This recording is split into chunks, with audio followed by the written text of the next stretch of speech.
Hello guys, welcome to another video on my channel. I hope you have a great day or evening, wherever you are. Today, we will do a review on the Pirate King of the Hill games that happened with me playing Purple Yellow Rosinante versus Ricmasterflash playing Red Green Luffy. It was an amazing series, and I always do this after the Pirate King of the Hill. I review the games. So yeah, we can just jump right into it. I will also share my list. I can also show my list after the video is done, of course. And then we can go right into it. I can also just show you the list now to begin with, and then we jump right into. This is the list for everybody that's interested. This is the list that I played. Not too much to say about it. Yeah, like I don't play anything super spicy. I really find Usohachi very important, and you will see it in the games as well. So, without further ado, let's just go straight into the game. So, first of all, some context for you guys is I have it on like 1.5 speed just so that we can go through it a bit because this was a long video. Maybe I'll put it on 2 speed and I will stop it whenever I have something to say. So yeah, I got to choose who goes first, but you have to also remember that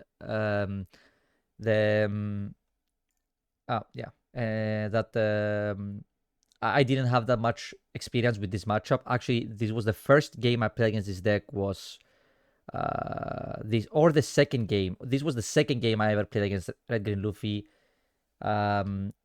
In this this deck versus Red Green Luffy, yeah. So I didn't really know. I just know that this deck really likes going first because you can play this on 3 and this on 5. And of course, this hand I have Law and Rosie, and I keep. I think with this deck, if you have Law and Rosie in hand, you always keep, no matter what the other cards are.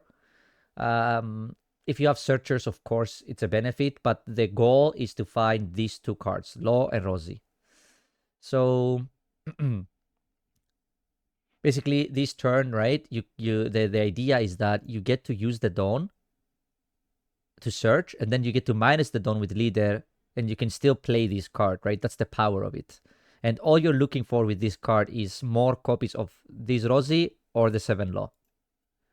So that's all you want to do. You want to go Searchers at the start, then you want to play a 4 Law, this one.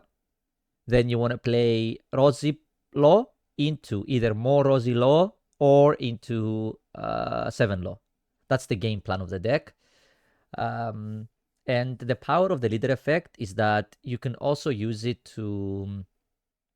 You can also use the hero power, the leader ability, to save your characters on board by combat, right? So as long as you're staying healthy, let's say, you can always protect your characters in play by taking a life, which makes it way nicer. Makes it way easier to like push life because you don't care if they attack into your board. You can always just take a life. Now, I want you to think of something here, right? So, what's gonna happen this game is every turn you do the combo, you have 1 Dawn for free because you need to -1 with leader to be able to get the effect, right? So you want to use that Dawn before you minus it. So you could either put it on leader to attack 6, or potentially you could put it, you could use, let's say, Sugar to search and then use that Dawn to minus, and then minus that Dawn you used for Sugar to then use the effect, right? Against Luffy, if they leave a Dawn open, attacking 6 doesn't matter. So in this kind of matchup, like using the Dawn with Sugar is way more efficient than leaving it to use it with leader effect, right? So as you see here, I will 2k this because I know that he wants to play a 4-drop, which means I can block the leader. And if he commits big into it, I will just block and take a life and save it. Why? Because right now I don't have a 7 Law. So I just want to find as many Rosie laws as possible, so I can keep chaining.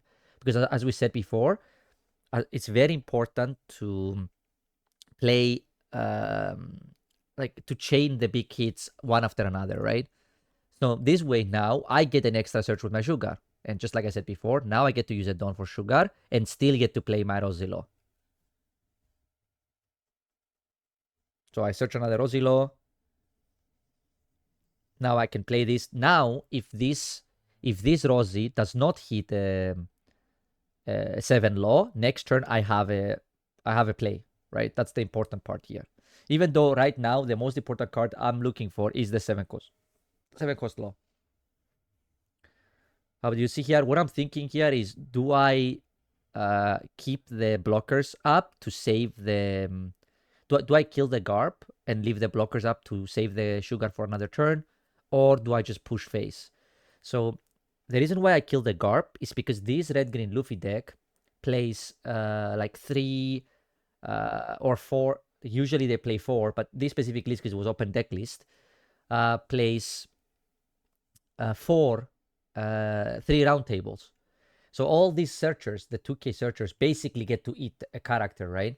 And the difference is, with a blocker in play, that means the round table doesn't even work, because let's just say now, right, I attack with the law, right, and they go round table on it to attack into it. I would just block one of the hits with Rosie law, and then I will take life to save it from the other hit, which means my character cannot die, which basically makes their round table useless, right? So as long as the board stays clean, they have to swing 7Ks into the zeros with round table, or there is some worlds where they just straight up cannot kill it. That's the power of keeping the board clean, and that counts for different matchups. And here you see it's very awkward, right? No 7 law. I get to bottom a law here. I whiffed the sugar as well, and we just leader effect. We play another Rosie law, right? Because again, we use the Dawn, then we minus that Dawn, and then we play this for 4, and that ramps as 1. And now I have a choice to make. Am I going to search again? It doesn't do so much. The only really card I would be really looking for right now is another one of this event, which plus 4, but plus 2 for turn, or the event that picks up a law from the trash.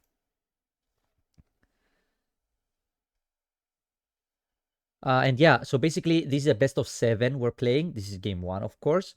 And Ricmaster on this day has already played against 2 Emus, Stathis and Washinha, and he beat both of them. So I thought it was very unlikely I would play against Ricmaster, to be honest, because I had a hard time seeing him beat 2 Emus. The first he did win the dice both times. And the second game against the first Emu was just a non-game because he did not have the Elder pieces together. But against the Washinga, for example, the one that went second won every game. So Ricmaster went second first, and then he ended up winning 3-2. And yeah, and this is the final, basically. As you see here, he plays Nami, taps the blockers, and just goes face. And I just take the hit, but I just make sure I don't take the 5, because it's like too efficient to counter, and I also don't take the what do you call it? Don't take the double attack hit from Luffy. So now I have 2 options. I can play 7 law, or I can play Rosie law, and my hand is like a lot of bricks, right? But of course I search first and I whiff. There is an argument here that it doesn't make sense for me to search here, to be honest. Like, forget the whiff, but what am I even looking for, right? No card I pick here I will play, and I just need counter right now, so I should keep this card in my hand. So in hindsight, I should not play this for sure. Like, even if I hit here, right? The only thing that would be better, it would be the 2K law, nothing else. So it's too risky, right? So I should just keep this in hand and just play the law. But I wanted to get the value with the Dawn, basically. But you don't always have to. So I'll play the 7 law here, buff everything. This makes my leader 6K. And the powerful here the powerful thing here is with this event, I become AK leader, right? And that's why it's also very important to save your sugars when it's like a singular card value, right? Because a single card in your hand, like a 2K, let's say, it's not as good as being able to find one of the key cards, like this event here, and I think it's Bullet String and Rosilo. So when they attack 2 into your sugar, if you can block the leader hit, then I would suggest you save it. You see here, I kill the Usopp just because I don't want him to have guarantee hits, and because he tapped out all of his dons there. Let me quickly take it a bit back. Just because he tapped all of his don here, right? I swing 9 into the Luffy. Because now he has to think, am I going to throw 2-1, right? If he even has it, or am I going to get the Nami? And to me, it's more important to get the Nami than a life, right? Because with the Nami's play, it's very hard to set up the lethal. Yeah. I don't want to give him the option, to keep the Nami, let's say.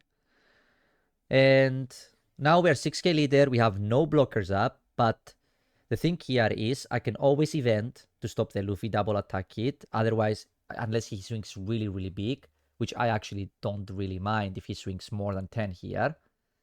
The biggest issue I would have here is if he goes 10. And the reason why I get punished here is because if I kept the law in hand, I would just straight up win, right? Because I would +4/+1 and the game ends. But now I'm risking this game because now if I do have a 1k, but if this would be both bricks, I could potentially die, right? While this game was unlosable if I just had that 1k in hand, because I would just event 1k and now nothing else can attack, right? So, but here I'm 8k leader, so he can only attack with one of them. So I will just 1k it, of course. And now he could potentially use that Dawn to attack with the Zoro, but of course he needs to keep open Dawns or he's dead, right? If he just passes with one Dawn open, he will die. And again here, preferably I would have a 7 law. So in this stage, playing the Searcher matters, right? Here, it's good to play the Searcher. Because at this point, I am actually looking for a card, right? The reason why it wasn't good to play the 1-cost law last turn is because I'm not looking for anything. So then why? Why would I even play it if it's not looking for anything? The only thing that can happen there is I whiff and then I don't have the counter and I get cooked, which is kind of what happened, right? Yeah, but I'm gonna think here because this is like the one before last turn of the game, right? Like my opponent's at 4 cards. I know this game will not go more than 2 more turns, right? So I am planning whatever I do here based on I will not get another turn after this one. So I swing 8 here. I want to see if they have Charleston, and I want to see if they will tap the Dawns, right? Because if they use 2 Dawns, let's say here, then I can try to go for lethal even, maybe. But if they just take or use a Charleston, for example, like take here, then I will just continue doing my thing, right? I'm going to attack with leader first because attacking with leader gives me them, if they don't have Charleston, right, gives me the most chance to win. And here, he misclicks the DMG, but it doesn't really matter because, I mean, DMG is a 1k, let's say. I don't think the 1k had any effect at the end of the game. And now I need to decide. Can I kill him through 2 cards with 3 attacks and 3 open dawns, right? So if I go 8, he's going to use 2 dawns. Then if I go 8 again, he can 8 plus 2k. But if I go 9, 9, he needs to counter, he needs to counter with dawns plus the hand. And here I'm just going to go 9 with law first. And the important thing is why I'm going with law is because now I smell blood, right? I know I'm going to kill him this turn. And the reason why I attacked at the start like that is because there was a chance where he just Charlestones and then Charlestones again or something, and then I don't kill him. And then I would just keep the blockers up plus this event, and I could still survive. He doesn't have exactly second Nami to tap them, right? But we found the lethal. It was guaranteed because because it was 9 with 1 card and 1 dawn, and then 11 with 2 cards and 1 dawn, which on maximum he could do 2k, 2k, 2k, which is 11. So this was guaranteed lethal.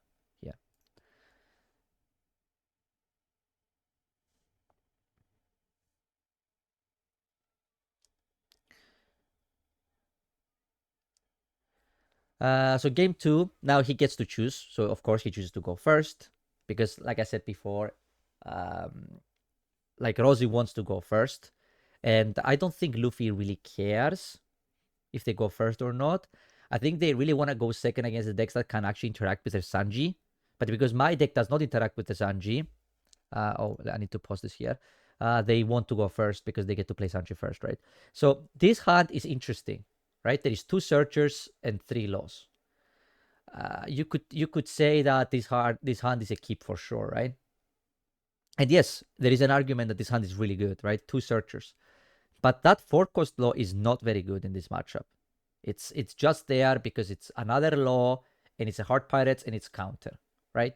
And it's good against, like, say, ace and some other decks. But I don't want to have 3 of them. They're basically 3 1Ks, right? So I would rather try to find a hand that already has the cards, because if I play these 2, and let's say this one hits the Rosie, which can't pick, and this one hits the I don't know, something else, right? And I don't have a Rosie law, I will just straight up lose because this hand is unplayable, right? If that happens. So I decided to mulligan it. I think it's okay to. I think this hand is close enough to whether both keeping and mulliganing is okay. But I feel like when I'm on the this matchup is bad for me. Okay, Luffy is favored into Rosie, but I think when you're first, it's really close. Like when Rosie goes first, the game is like close to 50-50. But when they are first, you are, I think, quite unfavored, like 60-40 maybe, right? So then I want to have the cards I want to play the game. Otherwise, I will just lose, right? So that's why I just mulligan, try to find the 4-cost law, try to find the 6-cost Rosie law, and the 7 law. Because in that hand, I was missing everything, right? This hand is a lot worse, don't get me wrong. But if I find if here I found the 4th law or the Rosie law, it's still better,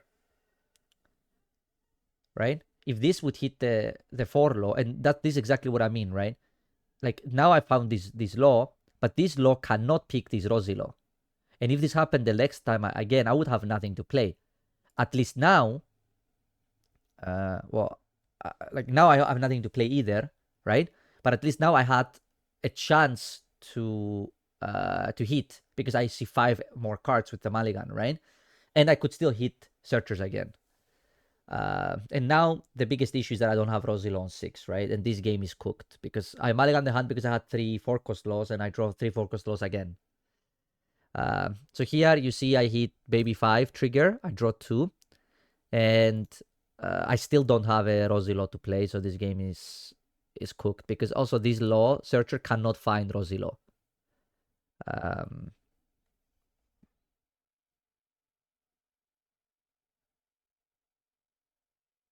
So here there was an argument to play the 7 law.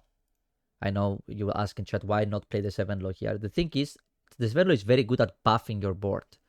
So I don't want to use my single copy of law while my board is empty. So I would rather develop something like here. I developed both the laws. And then 7 law the turn after. Because now I can actually put some pressure, right? Because I have 2 plus 2 events. So I will be able to survive quite long this game. As long as I have like some 7 laws to chain. So I think here I search for another law. Unfortunately, still can't pick the Rosie law. So like this game, the searches were just super unfortunate for me. But now, as you see, I get to play the law, but I also get to push, right? And I will play the 3 law here because I like, even though I'm in danger to dying here, I know with like 3 2Ks and 2 1Ks, I will never die with skill leader. So I would rather keep the dons for the turn after this one. So I will just counter the swings with the small counters here. Maybe even take the life if they go pretty big. and then survive next turn. So here I will just take this, and I will to the next one. And now I can always just leave all the dons open the turn after this one. Yeah, again, no 7 law, no Rosy law this game. So that's tough. But we need to play with what we have, right? He only has 3 open dons. So I need to push. Here I attack the Usopp because I feel like the Usopp has a higher chance to attack to get the to get the blocker as well. But I think in hindsight I should probably just attack life, because the goal should not be to, well, to be fair, he is using cards from hand to save it, which is really good for me. But these attacks should have all been life, because I don't care if he keeps the Usopp active, right? I care way more if he keeps the if he takes the life. But here, because he's countering, I don't get punished. But in reality, I think I should just go face and just risk dying. So I think actually he top decked the Nami, right? So even though this game was so cooked, actually, he top decked the Nami here. Crazy. Because if he doesn't have Nami here, I would smoke him, right? I would actually win this game, because I would be 7k leader. I would block the big hits, right? And then I can now play one more turn again. But the Nami made it so it's impossible for me to play one more turn after this one. So even though I can't survive because of the 7 law, because of the 1 cost events, I have to kill him from 3 lives, right? And basically my only chance to killing him here is that his hand is full of bricks. And remember what I told you at the start, right? That playing 4 Sohachi is really important. And you see, I did draw it, but to be fair, I do play the maximum amount, right? So it's way more likely I will draw it when I play the full copies of it. And here you have to take full value of the board, right? So that's why I swing first with the 7 with the law. If they block here, of course I'm cooked, but most likely I will lose here, right? Like the chance of me having lethal here is extremely small. So I have to get to squeeze as much efficiency as possible, because I have to replace a character to play Usohachi. That's why I do this first, and then I swing with the rest, right? So I attack with the law. He DMGs. Now he has 2 open dons, and I now know that I can go 7, 7, 6, 8, let's say. Or I can go 5, 7, 7, 9. But I know if he has counter in hand with 2 open dons, I will lose. Right? So, yeah. So I just need to go 7, 7, 9, or 7, 7, 5, 9, or 7, 5. But it all depends if he counters, right? Because now I have 1 extra hit.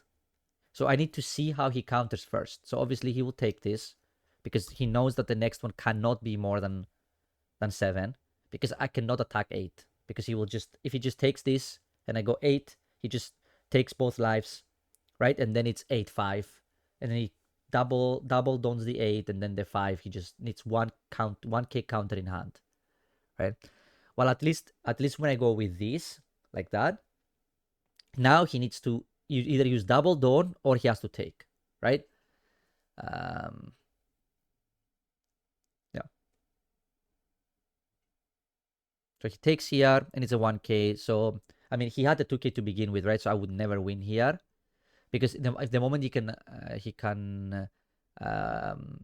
counter one of them, I lose, right? Because now the don alone wins. And now it's 1-1. And as you see so far, the one that went first won, right? I just wanted to know if the 2k was in live, because then if I could sequence it better. But I think there was no way for me to kill him there. Yeah, game 3. I am first. So again, this hand, you see I have law, and I pick a second 7 law. So pretty good hand. I have the first curve, and now I don't have a Sugar or a Searcher. So now I can put the Dawn on the leader to to attack 6, but of course he's a Luffy leader and he had the Dawn open, so it's pointless to attack 6. And here I draw another 7 low, which most of the time it is good, but it's less good we're having 3 of them, right? But in this game now that I draw a second law, even though I don't have Rosy law, I'm still up in Dawn and I'm still developing. And I can use the 7 laws now to put a lot of pressure on him, right? And now I can block 1k. It's good to use your blockers. It's good to use your blocker laws to get a fish to get value out. Because I had no 2k, right? But of course, the 6 was good to check for 2k, but because I have the law, I can always just block 1k. And now my things will be 7Ks because of my law. Here, the order you do does not matter. You could potentially just Rosy effect, play this, buff, and then attack. But this gives the least amount of info.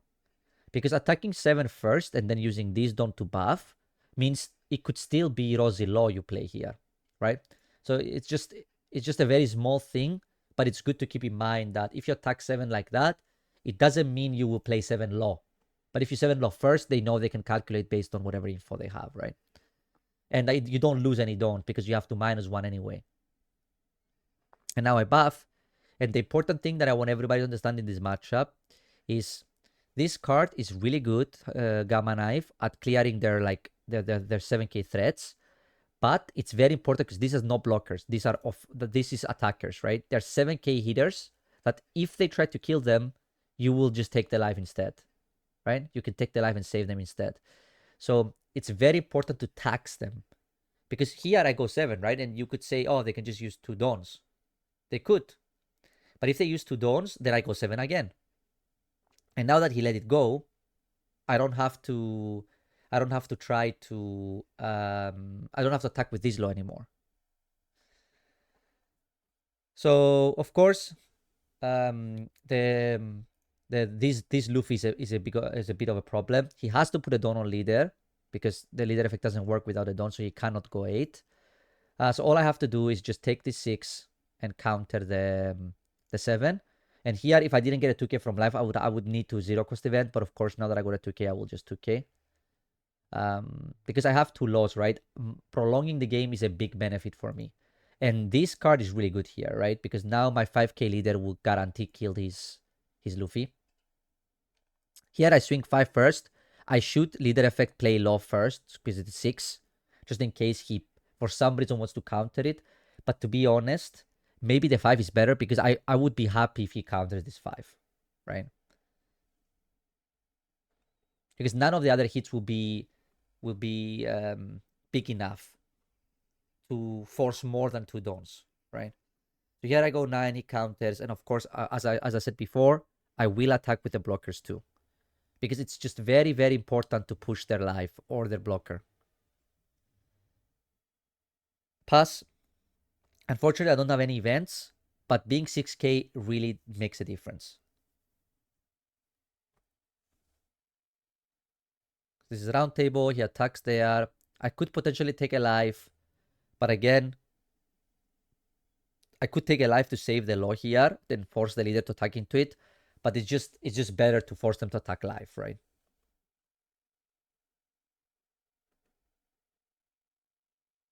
The 6k leader here doesn't matter because I don't have any counter, and they will always go 6 because they have to put a Dono leader, right? Yeah. So now they have 4 open Dawn, and again, I'm just doing the same thing, right? 9 life, don't reveal info. Don't show them that I have another law, 7 law. Because again, when you put the Dawn in attack, it does show that you will leader effect, right? But it doesn't show what you will leader effect. So here I go 9. Again, this could still be another 7 law. It could be a Rosy law. I have the law. So here, even though I had 3 at the start and it felt a bit too much, they were very good here, right?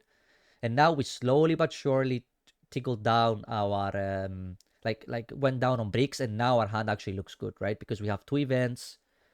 So I will just go 7 with leader here, then 7 with both the blockers, and pass with 4 open dawns and the events, which should always keep me alive with that board, right? Because my leader will be 8k. Important information to know is that I know that Ricmaster only plays one DMG. So 4 Dawns is always safe with +2 event.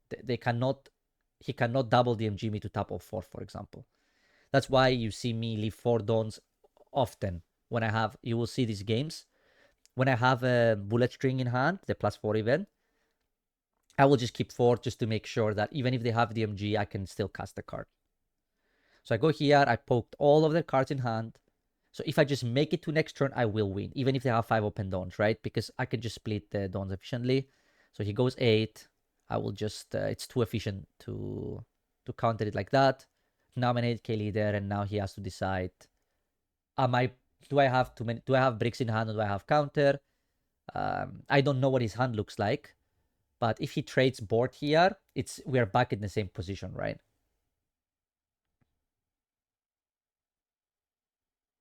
I'm not sure what he does here. I think he tries to go for game. It could be that the actual play is to round table the law. But yeah, he goes 10 life. I counter this with the event, I think, or with 0 cost event actually. And I will just try to go for game, right? With four Dawns and a life, he will be dead for sure. Like even if his hand is what is it called? Charleston, he will still die to 5 swings. So I counter this and he concedes. So it's 2-1 for me now. And again, he gets to go first now. So we're seeing a similar trend, right? Like look at this hand, for example. Like it's super important to have low, but for 3 of them is too much.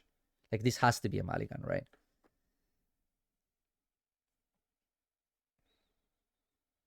He goes Don Nami, 7 life. I take. Bullet Shrinking is really good. I don't have a 4 cost low, unfortunately. So I will just play the 4 low and pass. He plays Sanji and goes 6.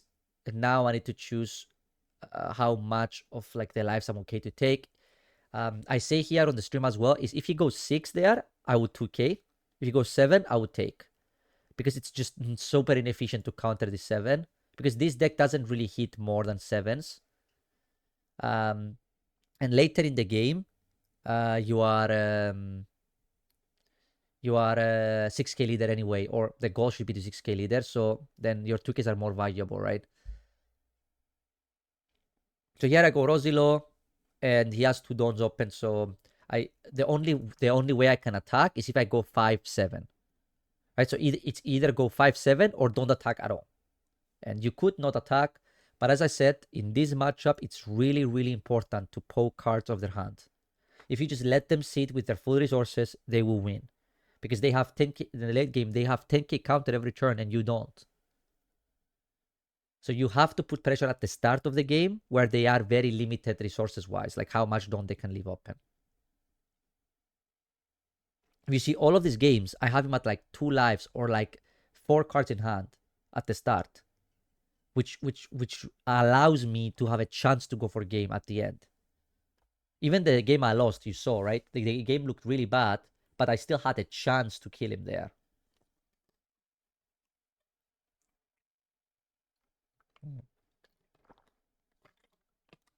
Here he just goes Luffy Sanji as Luffy Nami, and he taps the blockers and just goes face, right? Because he realized I'm tapped out.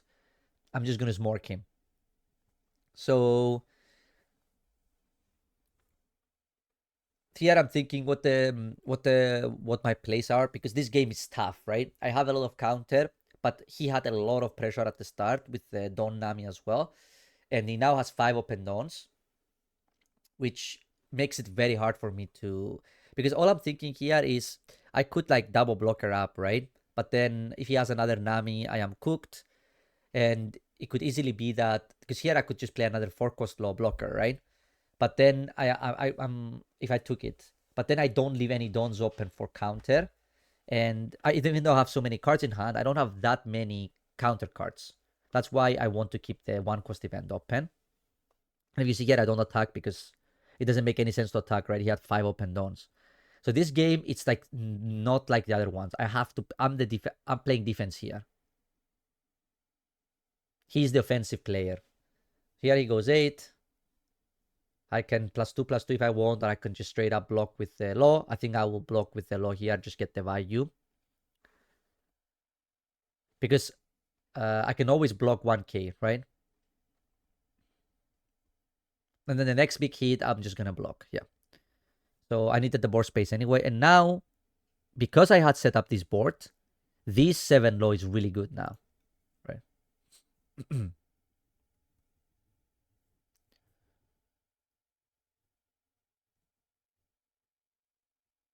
So here I'm thinking of how to use the dawns. So only one thing is going through my mind here is how long can I survive, right? And it really depends, because if this sugar would hit another bullet string, I can survive 2 more turns. But the sequencing is the thing here. The way I sequence it matters. So it could easily just be sugar, search. If I find bullet string, then play 7 low, swing with everything, pass. Right? And that's what I do. And I search with sugar and I don't find bullet string. Okay, so now I know next turn I will survive guarantee, because I'm just going to 7 low here. But I don't know if I can survive the turn after next turn. So I go 5 life, which honestly makes no sense. It should have been 6, but it doesn't matter in this case because it's still just a dawn. But I do need to leave as many dawn as possible.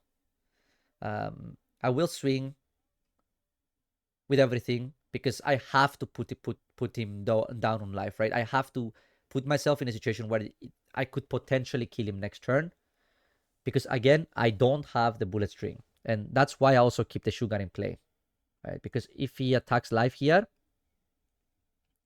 and I survive, I will just try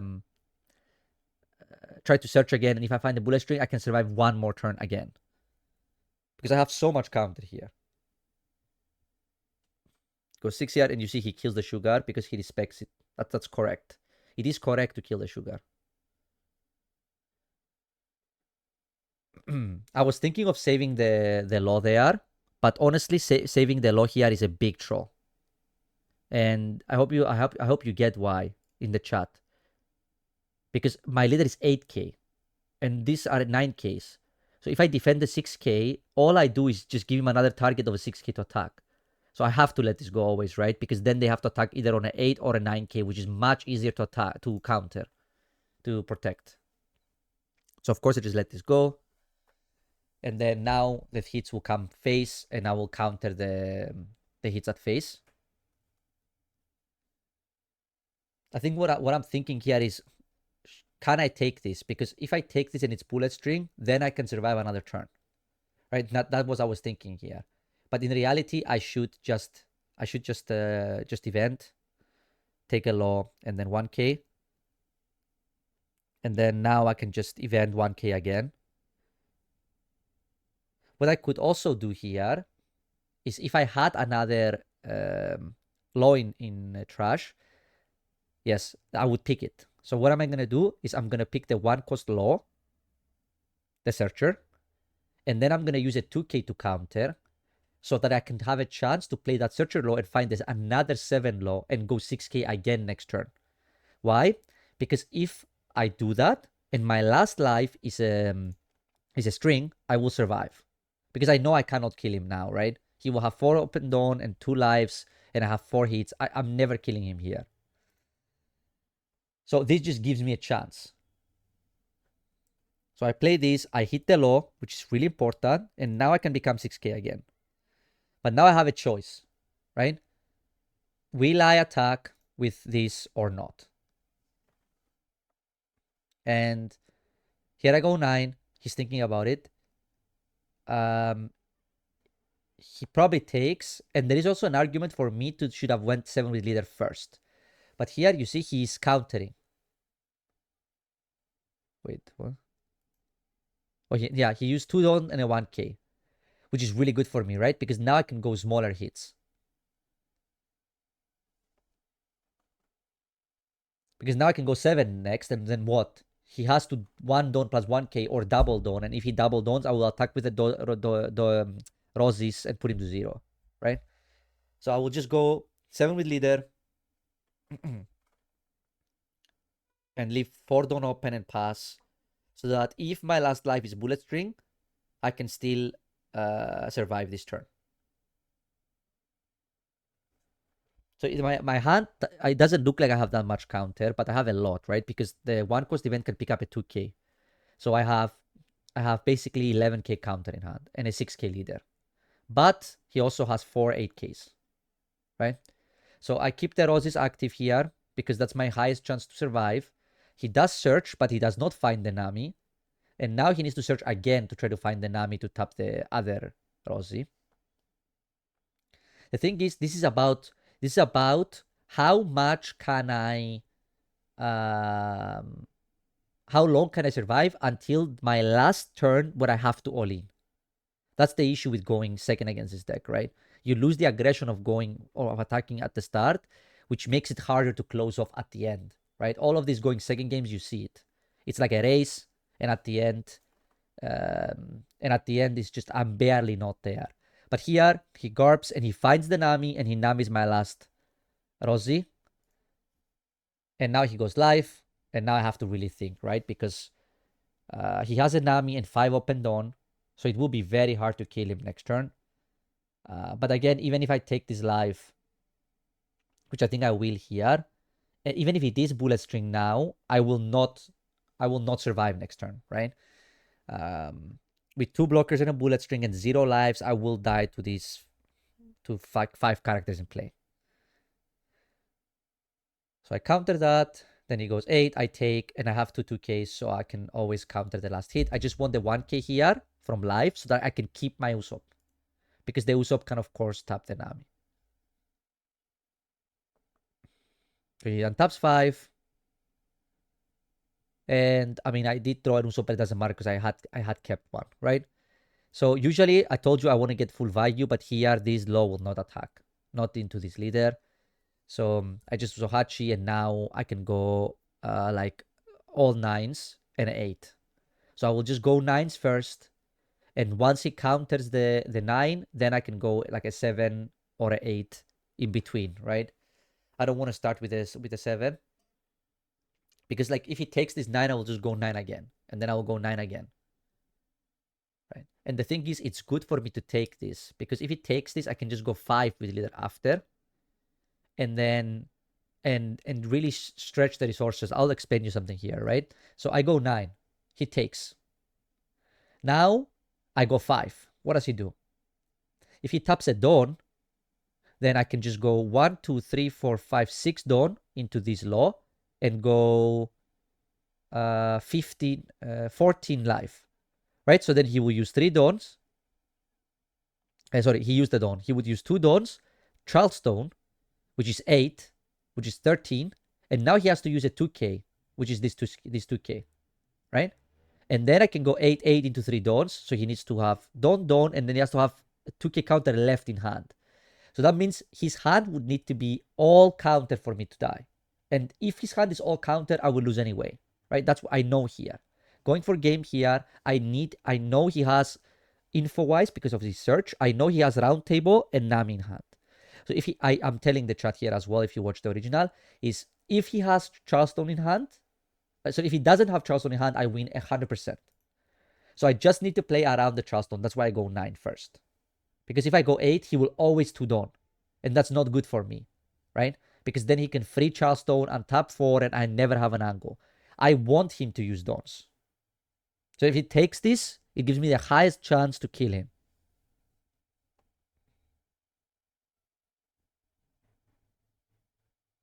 So he uses 2 Dawns, which is correct. He did this correctly. Because as long as he has the life, I don't have an angle to kill him, right? Because I can't just jump all to go live. But now I need to think, how can I jump on? And I think the best way here is to not commit any Dawns, right? So like 8 or 8 with Rosie, for example, right? And then the problem is the 8 is too free to Charleston, right? That's why I go 7 with leader. Because I'm thinking, okay, so if he does have a Charleston here, he will just use it, right? And the difference is, if he one-dons 1k here, I put him exactly where I want him to be. Why? Because I know now that his hand is brick, round table, potentially Charleston. If it's not Charleston, I won. I will win. But if it is Charleston, now the last card also has to be countered. Why? Because I'm going to go 9.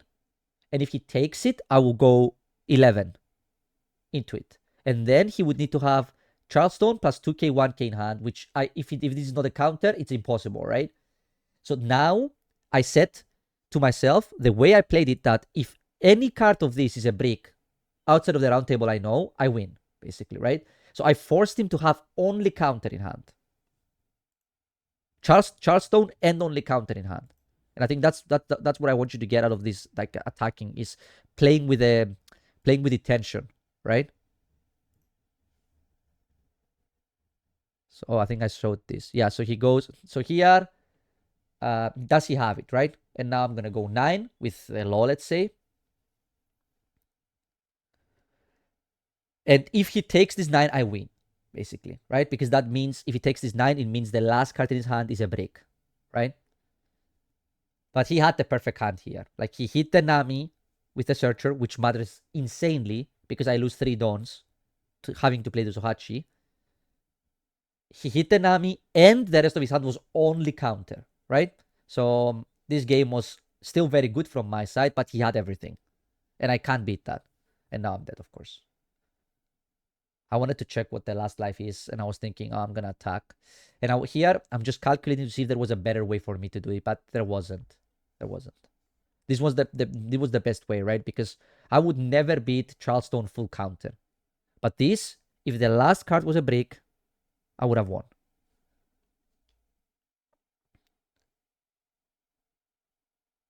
Yeah, so here, I mean, we're just going through the motions. I lost here, right? Because he has 3 Dons. Any number of attack I do, he can always counter. I can go 9-11, right? But it doesn't matter because he will just use Dons. So he takes the life, and it's a 1k. So even if it was, even with the 1k, I would still win if it was a brick there. Important chat is Luffy cannot use leader effect Dons after the event. So he has to use the Dons first and then use the event. That's why if you put them to, like, say, 2 Dons, you can just put all Dons and swing to them to kill them. Because if they Charleston, they can't use the 3 Dons, right? It's bad to stagger the attacks against this deck. Because if they get to counter like an 8 with a Charleston, then they also have 3 extra Dons to counter the next hit. But if you swing a 15 into them, they have to counter with the Charleston, and then the rest has to be from hand because the 3 Dons they cannot use anymore. The thing you don't get is every game so far he had like multiple Charlestons, right? At least one, but that card is unsearchable, right?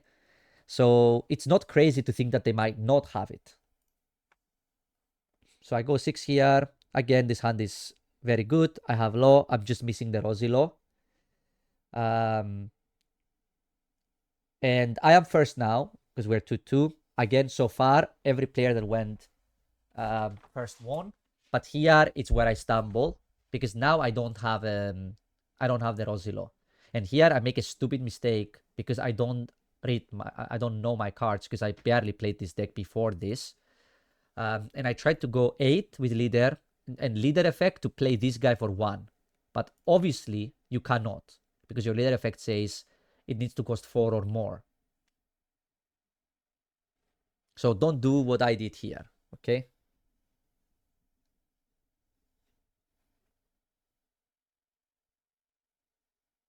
So, and I don't know how much it mattered this game. We will see, right? But it was very bad, very bad. Like, I basically -1 Dawn for no reason. And of course, the Luffy is really good here. And the only thing that could be worse for me here is if he also has Usopp, right? But again, no Rosy Law, which is pretty tough. I had like a few games with no Rosy Law in this series on Curve. I think this is the 3rd one, actually. But I do have my multiple 7 laws. But here I'm so behind, right? Like, I basically skipped my 5 Dawn turn. I played nothing on my 5 Dawn turn. And even if this 3-cost law wasn't played, it's not that big of a difference. Something important for the chat is this card, I love you, only works when you're at 2 life. That's why you see me take lives very aggressively and go to 2. It's because then I can start using my other cards. So here I hit the Rosilo and I take it. Even though I have the 7 loss, it's very important to set up some big like characters when you start playing loss, right?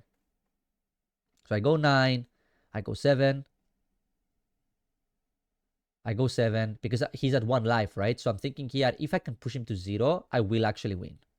And even though this is risky, I push him to 0 because I'm thinking, okay, this game, tempo was not with me. I don't have a single bullet string in hand. So surviving the turn after this will be really hard. Like if this game I had a bullet string in hand, I would actually be okay, I think. Because I would play differently, right? I would not commit into the board like this.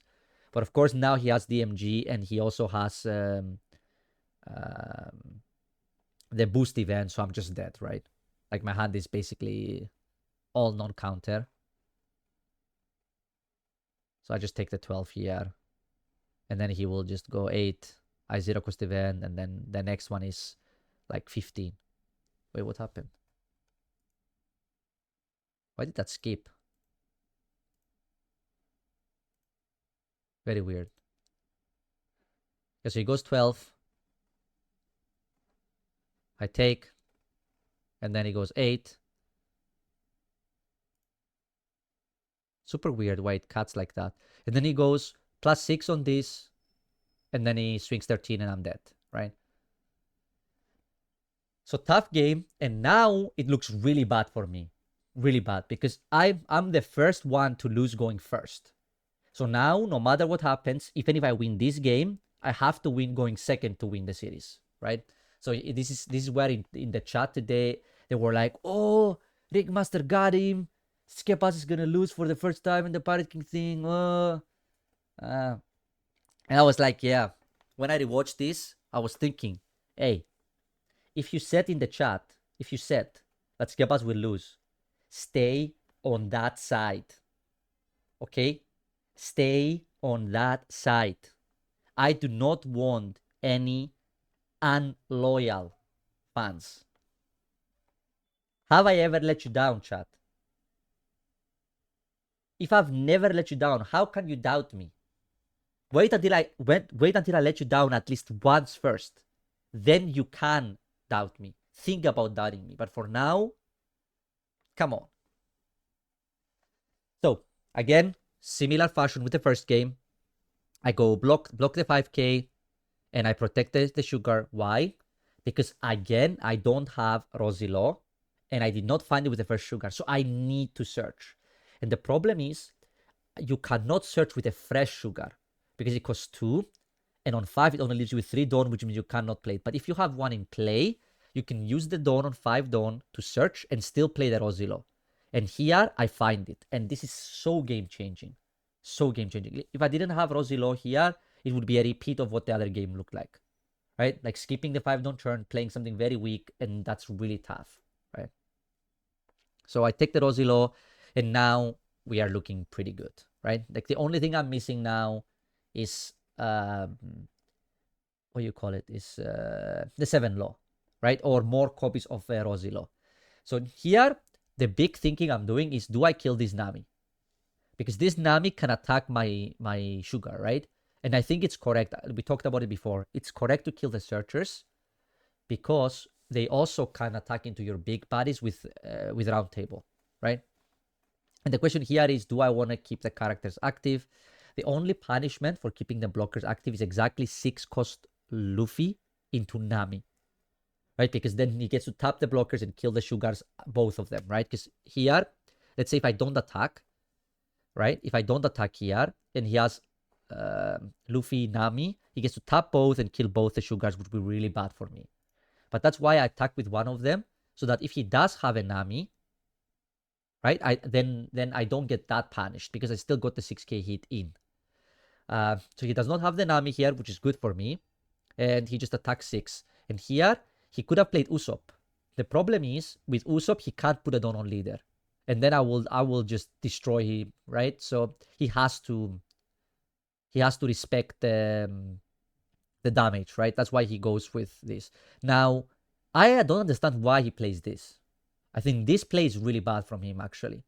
Because if he didn't play this, he would have 5 dawns to defend this turn with, which means I would need to pass doing nothing. But now, because he played this, he only has 2 dawns. And actually, this turn saves me massively, right? Because if he had 5 open dawns this turn, I would probably lose this game. He would probably win this game if he had 5. Because as you see, I have nothing in hand, right? And I search again, and this sugar is so important. I find Rosy Law. But now, my opponent is at 2 dawns. So I can push them. And I know he has Charleston, but the Charleston will always be there, right? Like pushing the Charleston or killing this Usopp is massive for me. Because if this Usopp dies here, like look at this, yeah? I got his Charleston and the Dawns and the 1k. And that's all because he wanted to develop this Luffy that will basically do nothing this game, right? So this is the moment where he basically put me back because this hand is not that good. I don't have a 7 law, right? I don't have the good follow-up play. And here it's a very important moment of the game for me because he attacks double attack. And obviously I can just block 1k or I can counter, whatever. But I have 2 or 3 even Rosy events, which only work when you're at 2 life. And I don't have a play next turn. So I have to take this life. I have to take this double attack kit because I need a play for next turn. Me dying is not a problem. I have a Gamma Knife to kill the Luffy, and I have a sorry, and I have a what do you call it? And a bullet string to survive, right? I just need a play, and that's why I play this law here, and I need a 7 law. Again, no 7 law. I take the Zohachi, and I mean, this turn is very unfortunate, right? Like, I just need a high-end card here. I looked at so many cards. But I do have a lot of counter. So I will just go 9 there. Why I attack with Usopp yet? First, because look at this board, right? He does not he does not know I have Gamma Knife in hand. You don't want to use with 3 cards in hand. You don't want to use all your dawns to save this Usopp. But if this Usopp dies, that means the Luffy will also die. And that's what I wanted to happen, right? So he will just let this Usopp die most likely. Or he's going to double dawn 1k. But once this Usopp dies, I will also kill the Luffy. Right? Which puts me in a in a safe spot, right? And now I will Gamma Knife, minus the Luffy, attack 5 into it. He cannot protect it. It's a waste. Oh wait, he did protect it. Yeah. I don't know why he protected it there. Oh yeah, okay. Now I know. I made a mistake here. So here, I go 9. Wait, I need the Gamma Knife. And here I swing 5 into it and he uses 2 Dawn. Right? But what I should have done was swing 6 into it. First. Not with leader, but 6 with this law. Why? Because this 6 is... Oh, no. I should have swung 6 with leader because now, if he just lets it go, right, I have to commit into face. Oh, wait, no, never mind. No. It was correct what I did. I would never be able to kill him, right? He had like 5 open dawns. So now he does get my blockers, right? But yeah, but I don't ask for any cards, right? So in theory, this should have been 6 with Rosy because I have the over left, the dawn left. But you see only 3 dawns, right? So it is risky. So if I did use an extra dawn, I would only have 2 open and I would be in danger with to dying to DMG. So now he goes 8 on 5. I can either counter or take, or I could also just block. And now this is the stage where you see why it's very important to play this law. Is because I don't actually have a law in trash to pick up with this event. So the fact that this law is in my hand is massive because this law is now 4k counter, right? Because I can use it for 1k, play this, pick it back up, use it, play this, pick it back up, use it, pick it, play this, pick this up. But if I don't have it, I don't have any counter. But I think I just block here. Just stay safe. Because his board is very small, right? I can survive like infinitely now if I just block, right? There is no danger for me here. But I block and I take the life. And why is this good?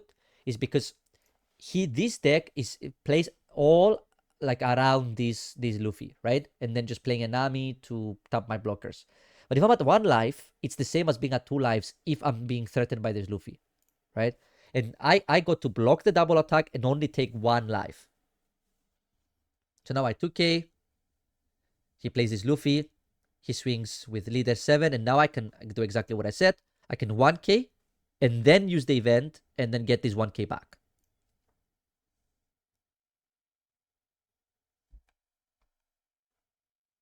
And now we're in the same spot. Still no 7 low, right? Which is unfortunate.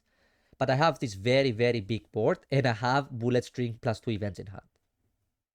So I will just put him to 0 here, commit into life, I think. That's what I'm thinking now. I don't remember exactly what I did, but that's what I'm thinking right now. Is attack him, push, force all the cards and both lives, put him to 0, and then just survive with bullet string next turn, because of course I will never die with this hand, right? Like no way of attacking will kill me with so much counter I have in hand. So just attack him, don't care about any of the blockers, and just win the game next turn. Reminder, he already used the Charleston this game, huh? That turn, he played the Luffy, the 3-cost Luffy. He already used the Charleston.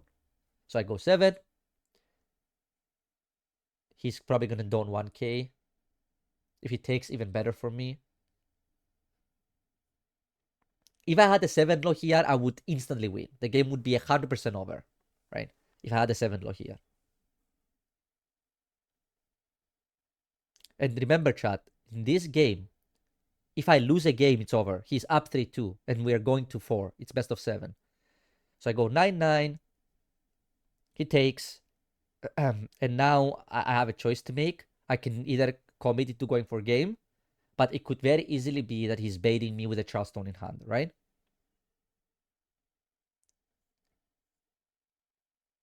So I just play the law and just pass. Like I told you, my only goal that turn was to put him to 0 so I can kill him next turn guaranteed, right?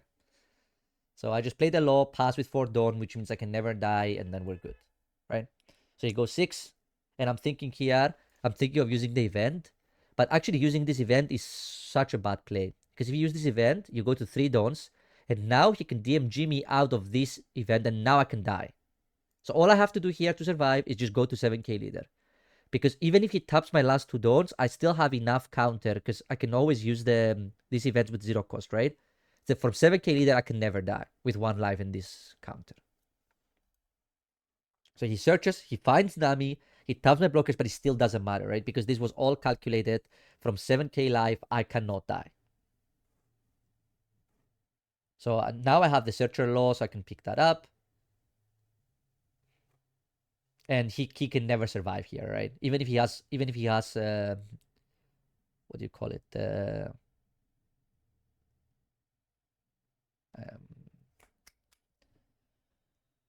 What's the name? Even if he has Charleston, he can never survive this turn, right? Because I have Usopp for the Nami, and I have 5 swings.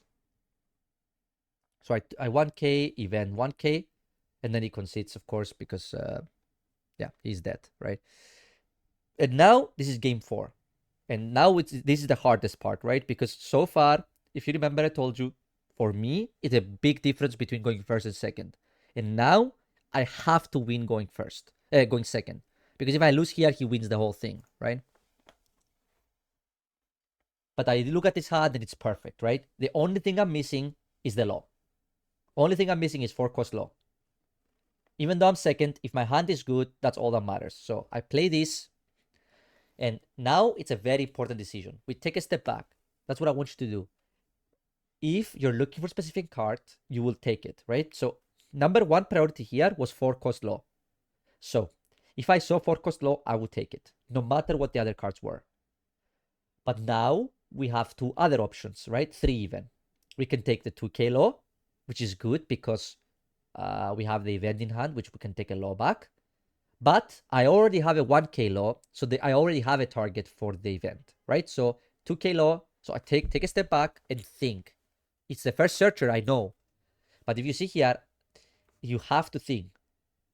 So take a step back and think, what's the best card in this specific matchup when I'm going second? And if you remember, when you go second, you need more time because you don't have the extra hits at the start.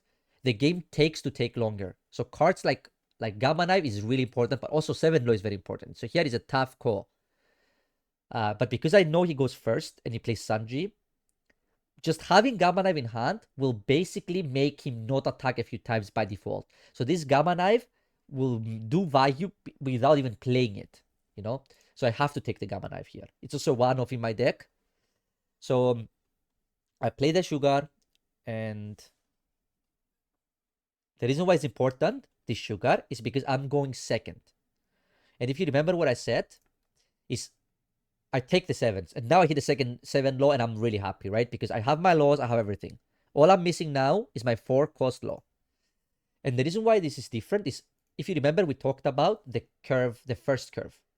So when you go first, right, you can use Sugar and still play the 4 cost law on 3. But here, we can use Sugar and we can use Rosie, and we can still play 4 cost law. But Sugar cannot find 4 cost law, and Rosie can. So here you have to really think about the sequencing. And why I play Rosie first is because I have not seen the law yet, and it's a 4 off, right? So I've been through 4 cards with a small law, my full hand, and I don't have a 4 law. So my chances to having one of the 4 laws is very high in the next 5 cards. So that's why I search with the Rosie first. Now, if the Rosie doesn't hit a law, then the Sugar hit will be even higher, right? But then it doesn't matter anymore, right? So I search and I hit the 4 cost law, which is perfect because now I can even search with the Sugar too and still play it. So search with Sugar, take another Rosie law here or a 2k, but I think I take this because this can find me another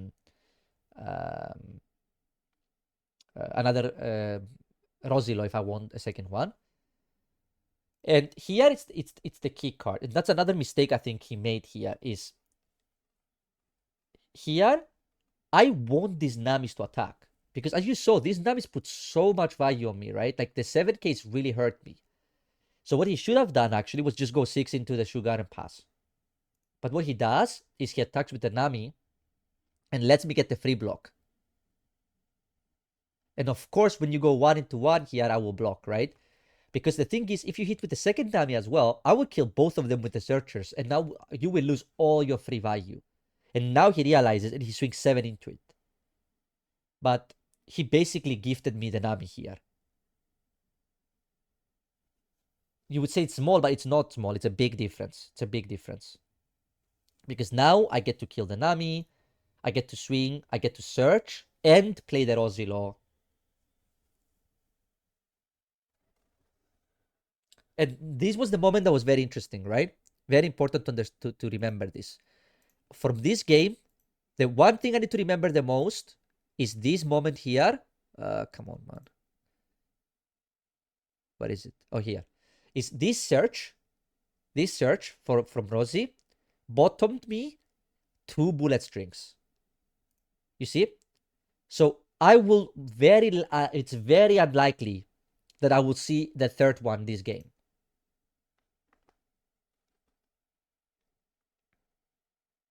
So there is a third one. It's either in the deck or it's in life, right? But I know there's only one left. So this is not a kind of game where I want to play super passive. So he plays Luffy, and he swings 8, which is really good for me because that means there's no 5 cost. So I block 1k and he passes. And the reason he passes here is, remember what I told you, right? Having the Gamma Knife will make him not attack. And this is the turn. Because this turn, he could attack with the Sanji. And of course, I would probably take the life. But then the Sanji would just straight up die because I would just Gamma Knife him, right? But now, the Gamma Knife is just doing work without even being played, right?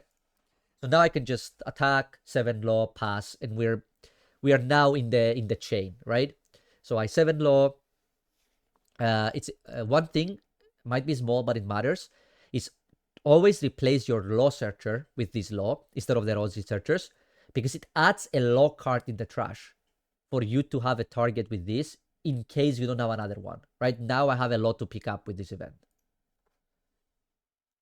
So I go 7, he dawns, and I go on 10. Well, this should have been 9 here. And then I pass.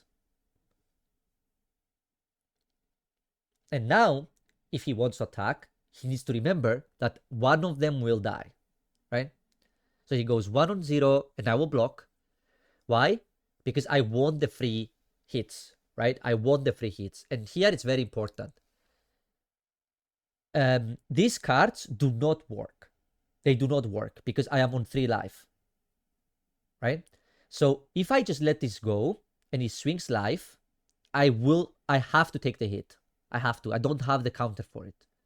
So I will actually use the leader effect here, take the life to go to 2 lives so that this works. So that now I have more counter to hit, because I would need to counter this anyway, right? But now the 8 he goes with the Luffy, I actually have counter now. Because this event can give me a 1k now. Even though my hand is 1, 2, 3, 4, 5, 6 bricks. And if I didn't take that life, I would lose this game. I would lose for sure. Because look at how many bricks I have, and this Luffy will swing for 8. I mean, I don't need to tell you. You will just see it, right? So I would be at 1 life, which is a big difference. Now. So now I can counter, take a 1k and 1k, right? But I can only do this because I went to 2 life myself.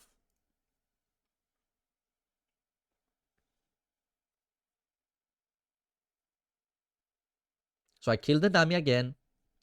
And now we will just do the same, right? We will just law again. The Rosilo being dead here is a problem, right? So this game looked very good at the start, but now it's less good. So I kill the Luffy because I value the Luffy more than the Sanji because I'm still at 2 lives, right? Because this way I only know, I know I only need to counter the Luffy. The only thing that matters is the 6 Luffy hit. If I counter that one, I can never die. This deck plays no rushers. So now it's the moment to decide, do I Rosy Law or do I 7 Law? I swing 8 here because I want him to use the Dawns. And I Rosy Law. And the reason why I Rosy Law is because he doesn't have pressure on the field. So I know I can play this game for a few more turns. Because now I have the +2 events, right? So now I went from only bricks to having a lot of counter, right? The problem is, if I don't develop here and he has another round table, I will just lose. So I have to play the law here. Even though it feels really bad to play the law here, because if he has Nami DMG, I will lose. I have to, right? Because if he has Nami DMG, I will lose this game anyway, because I don't have any counter. My hand is all bricks. So I have to get value from my bricks. I have to. So this 4-cost law is important because next turn they are 7k attackers, right? And when I'm 6k leader, it's much easier to defend with these 1-cost events, right? So I would rather play it and just block with the 4-cost law the Luffy hit and just move on with my day, right? Here he searches. If any of this turn he does not develop, I just straight up win, right? Because I will build a wall with the Rosinante law and the laws, and he can never get through. He needs to continue developing every single turn to have multiple hits. But if I didn't have this many bricks in hand, this game would be very easy, actually. But having so many bricks made it very awkward from my side. I had to play very clean from like tempo wise here. And of course DMG here is bad, but I still have 2 blockers left, so I'd never die, right? He would need to he needs exactly DMG DMG Nami, and my lives had to not be counted for me to lose here.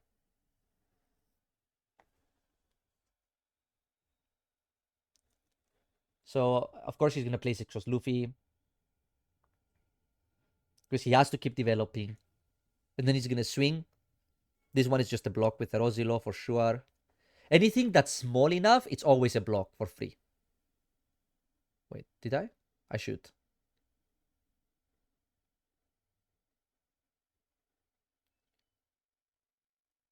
Oh, no. I see. If I block with Rosie, no. I see. If I block with Rosie here, he can just tap the things and then I potentially die, right? That's why I 2K'd it.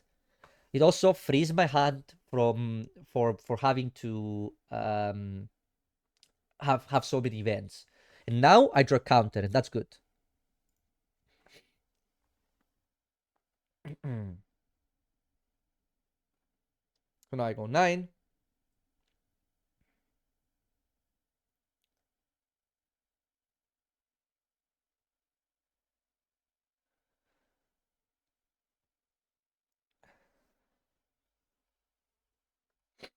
The counters.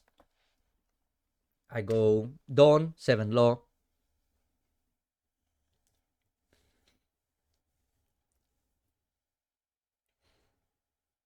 And I have 5 dot upper. And I'm counting now. Do I die if I pass? And like this, if he has 4 cost Nami, I could die, yes. Because there is 2 Luffys, and I have to counter both of them. But if I play the 4 cost low, I do not die. Because then there is 3 blockers.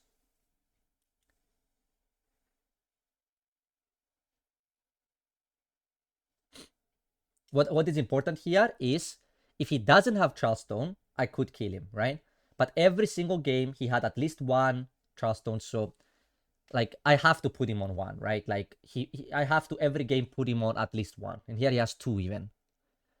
So all of a sudden this good game looks really tough for me, right? Because he has this big board and he has 2 Charlestones in hand, so I can never kill him next turn, right?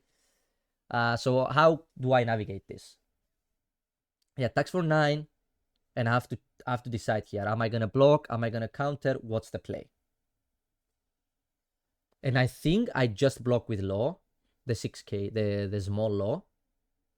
Because if I block with law and he namis and he goes all in with the Luffy, I don't die now. Because I have 2K, 2K, 1K, 1K. So I actually, it's okay for me. I'm okay with this if he namis all in here. Because if he doesn't have multiple Charlestones after the Nami, I will just kill him the turn after, right? Especially if I can keep the Usohachi in hand, which most likely I can.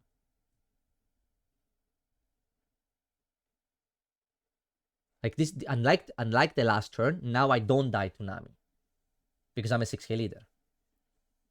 So he goes 9, I will just block 1K.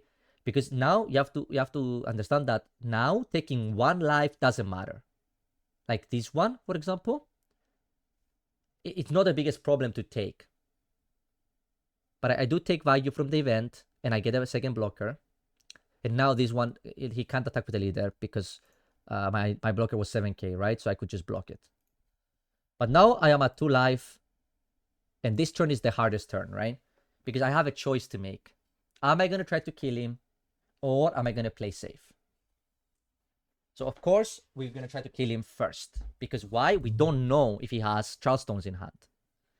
So, I go 9, and again, like we talked before, if he takes this life, yeah, I will just try to force 1 Dawn or a few Dawns and then go all in, right?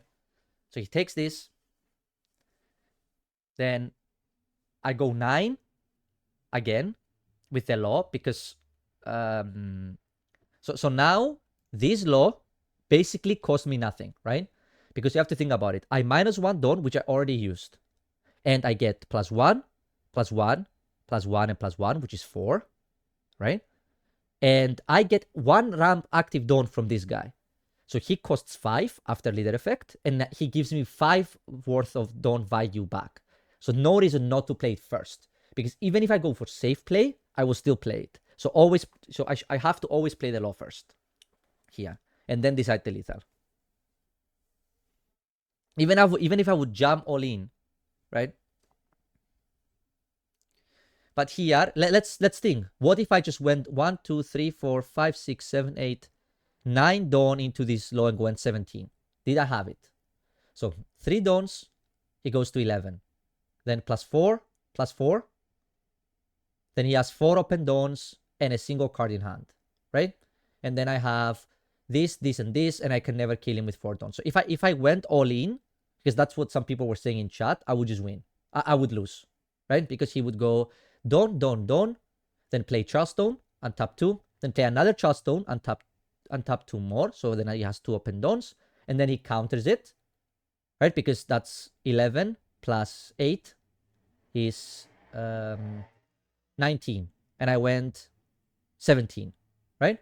And then he still has a 1k in hand and 3 dawns, which means 5, 6, 8 still loses, right? Because it's dawn, 1k, dawn, dawn, dawn, right?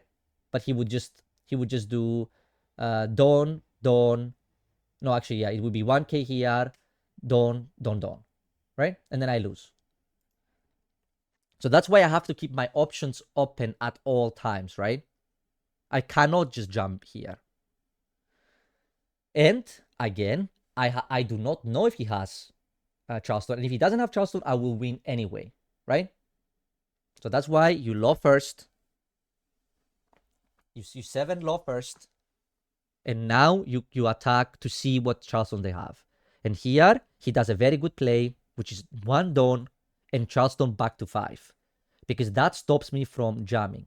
Because if he went dawn, dawn, 1k here, I can still just go 6 with leader. And then what is he going to do? Is he going to Charleston the 6? Then I got so much value.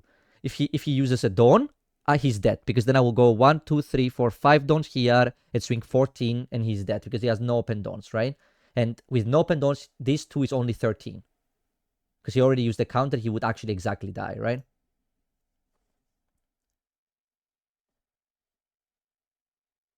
So I go 9, he Charlestones, and I'm thinking here, if he doesn't have a second Charlestone, I still win, right? Because 5 dawns is not enough to counter a 7, 7, and a jam. So now I'm checking, do you have another Charlestone? And the reason why I'm swinging the small hits first is because if he uses dawn with the leader effect, I can just jam all into the Rosie and kill him, right? So I'm just waiting for a moment, for a mistake here. For a moment of weakness, but he plays pretty well here. He just dawns 1k. So no, even now I can't all in. Because if I all in, he will just go 2 dawns, Charlestone, and he survives, right? Wait, does he survive actually? Dawn, dawn, Charlestone, 1k. So that is 5 plus 4, it's 9. So it's 14. And I can go 9, 10, 11, 12, 13. Yes, exactly. So he does survive. That's what I was thinking, right? So if I jump all in here with Rosie, I lose. If I swing with the law first, and he doesn't have Charlestone, I win. Because then he has to use a dawn, and then I jump all in, and he's dead guaranteed. That's why you attack 7 with the law first, because it means if he doesn't have exactly second Charlestone, again, and an unsearchable card, I get him. And the difference is this play still keeps me alive on the board if his last card after the Charlestone is not for Kosnami, right? And even if it is for Kosnami, I still survive if I have 1 2k in hand, in life, right? So this play is like the best middle ground, because if this 7, it would be 2 dawns, I would go all on Rosie and kill him guaranteed, right? Or if it was a dawn 1k, but he Charlestones again, and now I can't kill him. So now I'll just pass, right? I pass and tell him, if your last card is Nami and my deck is bricks, I die. Also, for the people who said in the chat, I'm going to get timed out, shame on you. Bro, 2 minutes is a lot of time, guys. Like, until I enter the 30 seconds area, I don't even think about time. I can play way faster if I want to. But I just, these decisions matter too much. This is the last turn of the game. If I survive this, I win. So, let's talk about this turn. The last thing we're going to talk about this match. Because I heard a lot of people saying, oh, you trolled, you should just counter this. Obviously, I could go 0 cost event, throw the law, 2k, right? And then I counter this, and now I can block this card. I can block this card, and I win. no matter what. Correct? So with info, with knowing what's in his hand, this would be the correct play. But number one, I lose to tap card if I do that. Because if I use all my cards, he plays a tap card, taps this, then goes 7 with Luffy in life, just 7. I take both, and then he jumps everything else into the Sanji, I die. Okay? So no matter what's in life, I die. You get that? Now you would ask me, why would he not tap the blocker first? Well, I will explain you why. Because if he goes 10, and my hand is bullet string plus 1k plus a brick, or bullet string 2k, bullet string counter brick, let's say, right? This way, when I block, I win. Because if he goes 10 with this Luffy, I will just bullet string 1k and I win, right? So if I block, it still means I could have bullet string in hand. Now, remember, we bottom 2 bullet strings, but he does not know that. And just like I know that he has Charlestones in hand, he knows that I have bullet string in hand. You have to think about it, okay? So he needs to play in a way where he beats an event. And the only way he beats an event is if he goes 10 first, I counter go to low cards, and then he taps the blocker, right? And if I block this, it's still the same for him, right? Because it cost him 4 dawns to tap it cost him 3 dawns to tap the blocker, right? And instead, now he has 1 extra dawn, but 1 less attack, right? But now I don't have the blocker anymore. So, but if I have bullet string and 2k, he always loses, right? If I block first.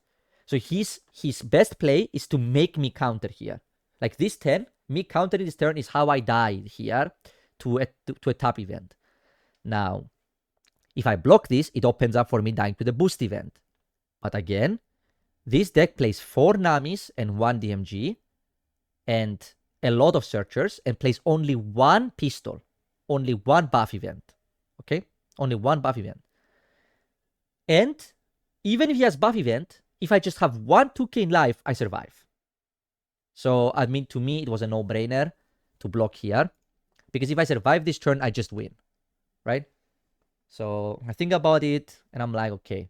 Even if he swings big with Luffy, which is more than 10, because if he swings 10 with Luffy, then I will guarantee counter here and just win. Right?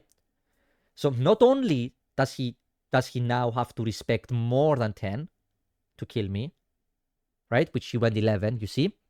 Because now if he swings 10 again, because he thinks I don't have the counter, I win, right? Not only has to have 11, he has to have the boost event left in hand, and I have to hit double, like 1k break to die. So I take, and it's 0 cost plus a brick. And of course, everyone in the chat now was saying I was lucky and shit like this, but that's because you're bad at the game. Yes, I'm talking to you right now. If you thought I was lucky because of this, you're just bad. Why? Because I have 1, 2, 3, 4 bricks in play and about 8 to 9 bricks in trash. And this deck has 17 bricks. So there is like 5 bricks left in my deck, 4 or 5 bricks in my deck. And there is like 30 cards left. So I have still all 4 2k loss. I have both baby 5s. Like all my 2ks are still in there except like 2 or 3 Usohachi. And my last copy of Bullet String, my 0 cost event, my 1 cost event, and any of the 2ks or win me the game here, right? If just one of the lives is that, I win on the spot. So the chance of me winning here is insanely high. Huh? If I die here, I'm so unlucky. Because, again, yes, I got a 0 cost event, but I already had one. So this brick was already a 0 cost event. So if this was a 2k counter, I just win, right? It's just that now I can 0 cost event the 1k, which basically makes the 0 cost event the 2k, right? And then I survive exactly. And yeah. Insane games. Really close series. Really close series. I made a massive mistake with the 3-cost law. But I think if Ricmaster goes back to watch this, he will, and I hope he watches this game, Ricmaster. If you do, please leave a comment and let me know. He will see that he had 1 or 2 decisions that if he took them differently, he would have won for sure. And that's because this matchup is bad for Rosie. And the moment I lost going first, I should have lost the series. But it was insanely close. Very good games, insanely good, and he played extremely good, right? I was baiting him with every swing to use 1 extra Dawn, and then I would jump all in and kill him. But he was playing very good. He was using his Charleston's very well. Yeah, it was crazy games, really good. Yeah, if you want to see like the real commentary, because of course while I'm playing, I'm talking my mind out, and that's without knowing their hand, right? Now this review is done by me knowing what's in their hand. But when you see me there doing it, is you hear my pure thoughts, guessing what their hand is. So check the video out. I will post it in the description, so you can check the stream vote. And yeah, I hope you enjoyed this video. I think you found it informational. As I said before, I will work on a guide for Rosie. I will try to put it live next week, and it will be for OP14, and it will have also a deck list for EBO3, and then I will also update it with matchups with EBO3 later. And I will try to put it for like $10 maybe, so it's accessible to all of you. Yeah, but this is a good start. I hope this video lets you like understand a little bit my thought process and how I like to play this specific matchup. But this Rosie deck is very fun. It's not as good in EBO4 in OP14. It's not that good now. It's like a tier 2 deck because this matchup is also not a good matchup. But it gets very, very good with the 8 cost law in EBO3. Yeah, I hope you enjoyed the video. Please don't forget to leave a like and subscribe. Leave a comment. Tell me if you like these informational videos, like me doing voiceovers of matches. Expect a lot more content coming in about 10 days. I'm going to be away for a few days in Cyprus. I will still do the Chinois Cups, but I will take a small streaming break because I can't stream from Cyprus. But then when I'm back, expect a lot of EBO3 content. I will play so many decks. Blue Yellow Nami, red Yellow Purple Robin, Rosie, GP Luffy, Red Green Law. There's so many decks that could be good. GY Law. We're going to play a lot of decks on stream, a lot. So look forward to that. And again, thanks everyone for watching. And don't forget, the face is the only place.